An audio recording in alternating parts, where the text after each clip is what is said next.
Welcome back to Mystara, and when I mean back, I mean way back, like all the way back, back to the very first setting ever written for Dungeons & Dragons. We are talking about Dave Arneson's Blackmoor, which was made part of Mystara's canon by making it part of its distant past. So there were 5 modules for the Blackmoor line planned, but sadly only 4 ever made it to print. So hop in your DeLorean, cram all your friends into the phone booth, or just ask the doctor for a lift. We're going back 4,000 years to Mystara's distant past. I'm Mr. Welch, and today it's time to have some adventures in Blackmoor.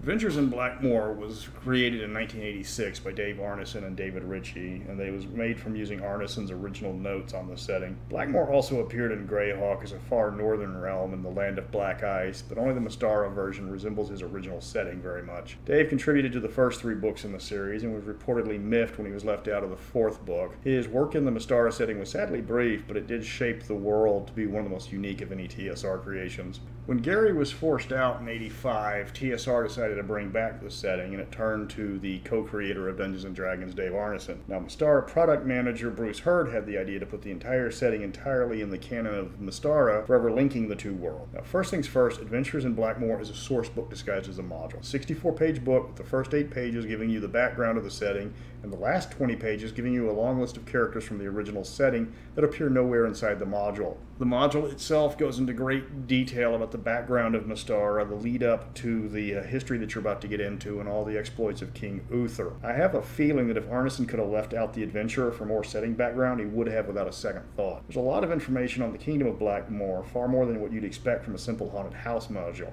But if you bought this for the adventure, you're missing the entire point of the book. Don't think of this module as an adventure. Think of it as a love letter from the man who invented the first D&D setting. Not going into too much detail about the module, but the module is a bottle episode where you're trying to figure out the mystery of an isolated and deserted inn that you inexplicably find in the middle of the Broken Lands. When you investigate the inn, you find out it's trapped in time, and you're trapped in the inn itself. The party has to solve the mystery of how to get out and how to figure out not just where they are, but when they are. It's a low combat adventure module as written. It's mostly investigation and exploration, but you can ramp up some battles with just some extra wandering monsters. They're being pulled out of time, so you have anything you want.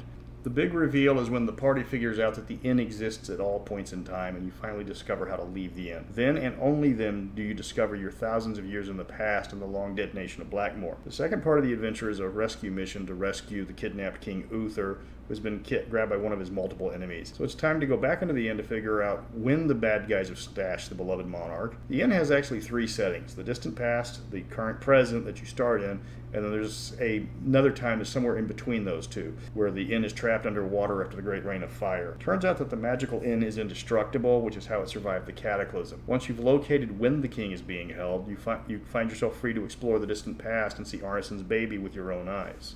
While Blackmoor is best known in Mystara for blowing up the world, Adventures in Blackmoor takes you back to just after the kingdom has broken away from the Chthonian Empire. You get to see what made the world so special, with King Uther the Rectifier becoming the beloved and forward-thinking king that would end up dominating the world with his even-handed leadership and popular policies. Be a pretty popular guy today, actually. The Duchy of Blackmoor has broken away from the stagnant Chthonian Empire not too long before the party arrives in this time. Uther has set up his kingdom for all the races to live equally, having won his nation's independence with the help of the Hen, and then secured its borders by allying with the dwarves and the elves in the kingdom. In doing so, Uther has found himself surrounded by enemies on all sides, and with the Chthonian Empire wanting their territory back. The enigmatic Egg of Kut wants to invade from the north, the expansionistic Afridi Empire is coming from the conquered lands of the Duchy of Tin and the Duchy of the Peaks. Kandaharian and Peshwan riders are a perennial threat to the young kingdom. Now, reading the background of the nation, you see the dire straits Blackmoor is in, but you also see why it not only survives the threat, it thrives. The cast of characters that leads Blackmoor are all extremely competent.